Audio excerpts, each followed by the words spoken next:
Champions ট্রফির দলে থাকা ক্রিকেটাররা এখন দুবাইয়ে মাঠে নামার জন্য প্রস্তুতি নিচ্ছেন।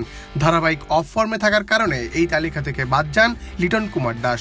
সে নিয়ে আক্ষেপ নেই লিটনের। ১৬তম খেলোয়াড় হয়ে দলকে সাপোর্ট করবেন তিনি। দল দুবাইয়ে থাকলেও দেশে বসে নেই লিটন। বিপিএল শেষ হওয়ার পর ছুটি কাটিয়ে রবিবার টাইগার্সদের ক্যাম্পে যোগ দিয়েছেন এই ওপেনার। জাতীয় দলের আশেপাশে থাকা ক্রিকেটারদের নিয়ে এই ক্যাম্প আয়োজন করা হয়েছে। মার্চের প্রথম সপ্তাহ থেকে শুরু হবে এবারের ডিপিএল। এর আগে 10 থেকে 12 দিন সময় পাবে টাইগার্সদের ক্যাম্পে অনুশীলন করার। মূলত চ্যাম্পিয়ন্স ট্রফিতে জায়গা না পাওয়া ক্রিকেটার ও জাতীয় দলের আশেপাশে থাকা ক্রিকেটারদের নিয়ে এই ক্যাম্প। বিপিএল শেষে এবং ডিপিএল এর দলগুলোর অনুশীলন শুরু হওয়ার আগের সময়টাকে মূলত কাজে লাগাতে বিসিবির এমন আয়োজন। অফ ফর্মে থাকা লিটন দাস তাই নিজেকে ফেরাতে এই ক্যাম্পে কঠোর অনুশীলন করছেন। লিটনকে চ্যাম্পিয়ন্স ট্রফির স্কোয়াডে না দেখে অনেকেই আশাহত হয়েছেন।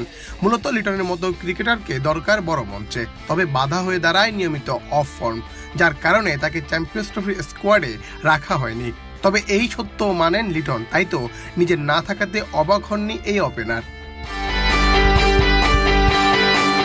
চ্যাম্পিয়ন্স ট্রফিতে না থাকলেও দলের জন্য শুভকামনা জানিয়ে লিটন তার ব্যক্তিগত ফেসবুকে লিখেছেন, চ্যাম্পিয়ন্স ট্রফির জন্য দারুণ এই দলকে শুভকামনা।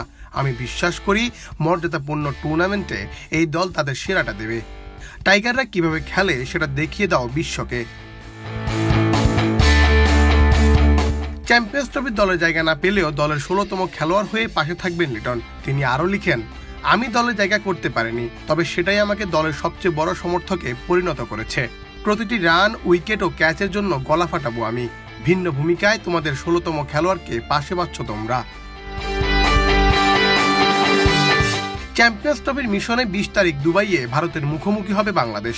এরপর নিউজিল্যান্ডের বিপক্ষে পাকিস্তানে 24 তারিখ ও 27 তারিখ স্বাগতিক দল পাকিস্তানের বিপক্ষে মাঠে নামবে টাইগাররা। মুন্না চন্দ্র দাস, বাংলাদেশ প্রতিদিন।